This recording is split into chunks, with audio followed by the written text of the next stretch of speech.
Hello everyone, in today's video I'll show you the best setting for your Pulsar X2 mouse. Now this is going to be a quick video, so let's get started. The first thing that you want to do is to set your DPI to 1600 because it is widely considered the modern sweet spot for most gamers.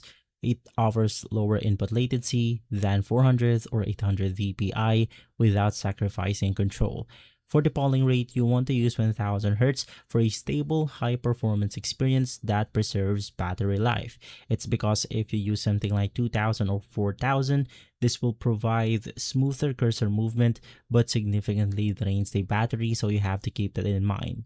For motion sync, you want to turn this on for maximum tracking consistency. Basically, all it does is it syncs mouse signals with your PC polling.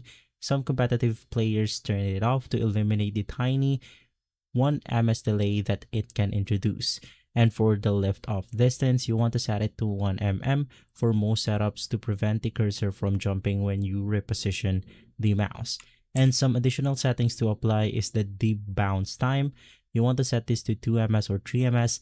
Lowering it too much, which is going to be 0 ms, can cause accidental double clicks, while higher volumes increase click latency. Now for the angle snapping or the ripple control, you want to keep this off. This setting artificially smooths your movement, which harms precision in competitive gaming. And lastly, on your window setting, you want to make sure that the enhanced pointer precision is always disabled. This is in Windows mouse properties to ensure the consistent one-to-one muscle memory. And for the pointer speed, you want to keep the slider at the 6th notched middle to avoid pixel skipping.